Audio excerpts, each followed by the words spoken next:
Hello, my name is Paul Malizio, and I'm the Director of Residential Sales here at A&M. Today I'm here to talk to you about what's current in the residential market.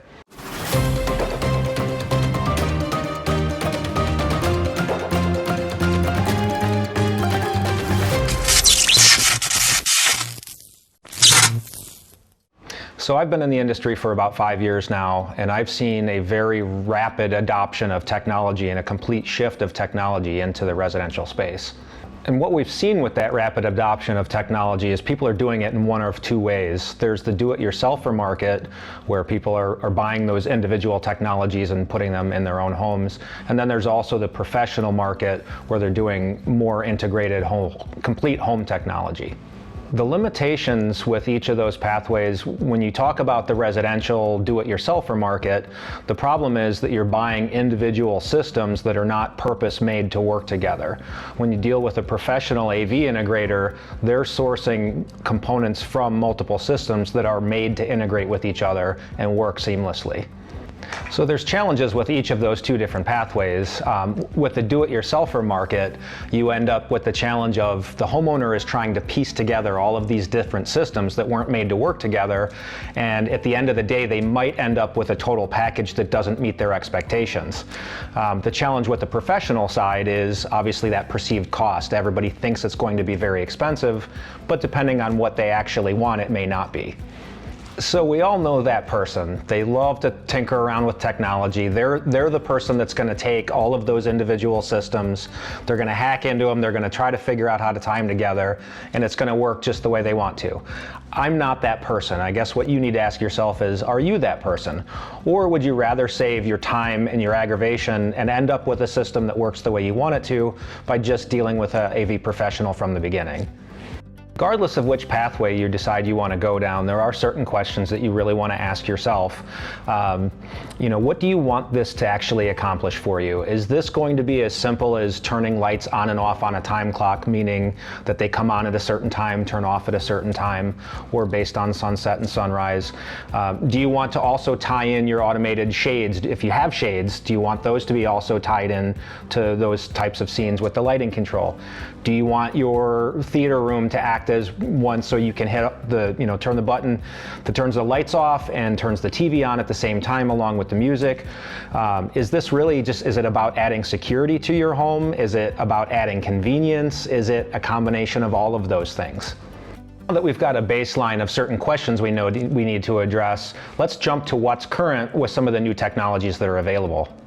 Lutron recently announced their new integration with Ring. So the nice thing with this, going back to adding some security as part of your lighting control system, is that when somebody walks up to your door, the Ring system can tell Lutron to turn lights on for you. So if your exterior lights are not currently on, when somebody walks up to the door, you can have it automatically turn lights on for you. So this is adding a level of security and, again, a level of convenience. So one of the reasons that Lutron chose to partner with Ring as opposed to some of the other manufacturers out there in the industry is that Ring offers some unique technologies. For instance, they have smart motion detectors. So you have the ability as the homeowner to set how you want that motion detector to detect people. So it's not getting false triggers from a cat running by or a squirrel running by, things like that. Also, as a side thought, some folks that maybe have hearing impairment, you can set that system so that when somebody rings the doorbell, it turns a light on inside the house, therefore alerting somebody that's hard of hearing that somebody is at the door. So one of the other things to consider, again, regardless of which path you're going to go down, is how is this technology going to look in my space? If you are spending a lot of time and a lot of money trying to develop a very beautiful, clean aesthetic in your home, how is that technology going to fit in? How is it going to blend in? Because ideally we want the technology to be there to be useful, but we also want it to disappear in the space so that it's not becoming wall acne. So with that in mind, Lutron just launched their brand new Elise keypad.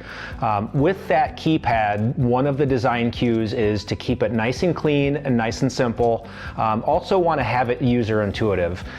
Any smart system at all should be very intuitive intuitive and very easy to use for anybody walking into your home that's never been there before.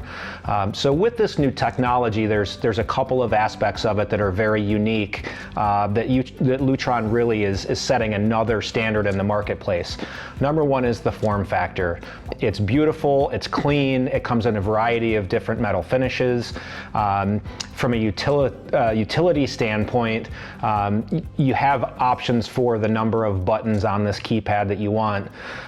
So you get the elegance that you want, you get the nice clean look. But in addition to that, on the technology side, it's much easier to install, it's much easier to program, and all of that programming can be done on the front end without the actual keypad button kit being placed on the wall.